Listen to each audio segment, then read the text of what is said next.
I'm actually really glad I'm a video behind in my series right now because yesterday's video was supposed to feature the Detroit Red Wings, and I'm really happy though that I get to feature them today. Because before we get to the Red Wings offseason plan, we gotta talk about something that breaks every hockey fan's heart. Because the day I'm recording this, Friday, June 10th, was the day that Gordie Howe passed away. I was actually doing a presentation at school when the news broke, and when I got back and checked my phone afterwards, it was just full of text messages from my friends.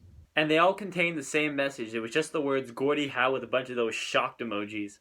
So then of course I look on Twitter and Facebook and it's just full of Gordie Howe tweets and pictures and videos, and my heart just broke. And I never even got to see the guy play, but just hearing the stories about him and how much he meant to hockey, I mean, it just broke my heart. I was watching TSN and Wayne Gretzky called in to talk about Gordie Howe, and I could tell in his voice the entire interview that he was trying not to break down in tears. Wayne Gretzky grew up idolizing Gordie Howe, and he was one of the lucky few that actually gets to meet their idol, let alone he became friends with him.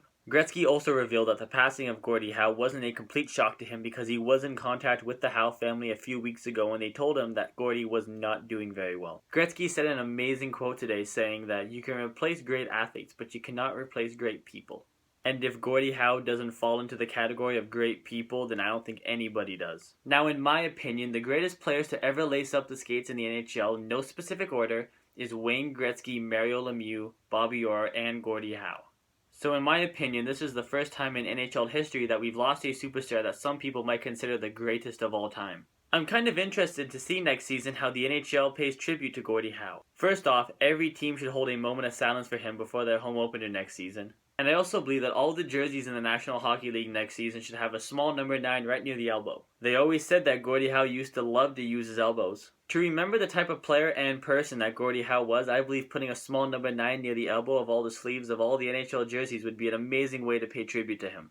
Gordie Howe might just be one of the only players that I can actually look at somebody and say, if you don't like Gordie Howe, then you just don't like hockey.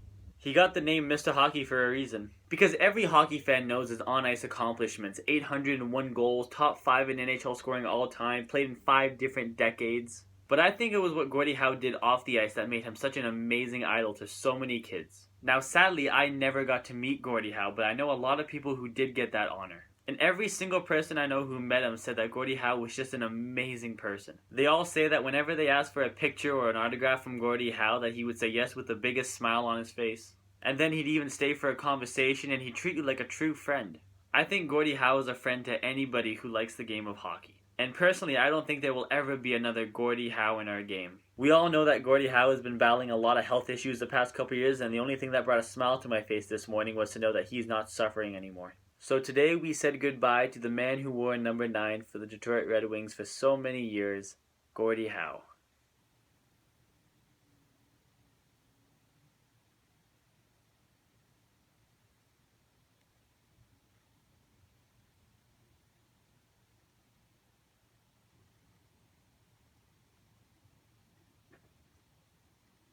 With Mr. Hockey in our thoughts, let's talk about the Detroit Red Wings off-season plan. Now, this season was the first season in a long time that the Detroit Red Wings were not coached by Mike Babcock. Because he was coaching the Leafs. To 30th place, but you know what, that's okay because, Austin Matthews.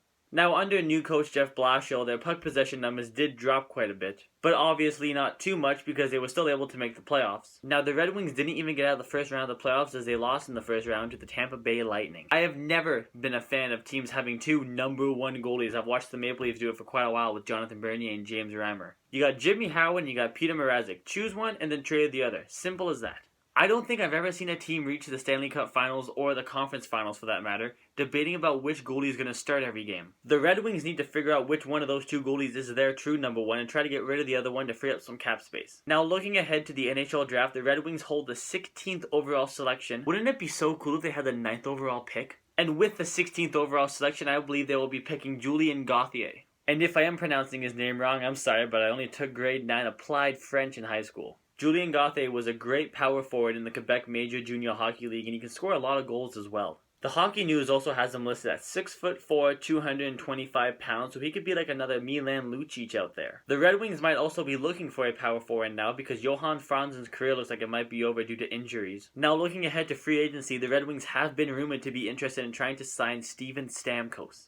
Now, in my opinion, I can see Stamkos signing with the Red Wings a lot more likely than maybe him signing with, say, the Montreal Canadiens. But in my opinion, if the Red Wings sign him, it might screw up their cap position big time in a few years from now. But hey, the Red Wings are a lot closer to winning a Stanley Cup than the Toronto Maple Leafs, so maybe he will choose to go to somewhere like Detroit. Now, the Red Wings have also been rumored to be interested in signing Russian free agent Alexander Radulov. And I hear that the Red Wings are prepared to give him a one-year contract at around $4 million, which I think is pretty fair. The only problem is that some insiders say that Radulov is looking for a 2-year contract at $7.5 million a season.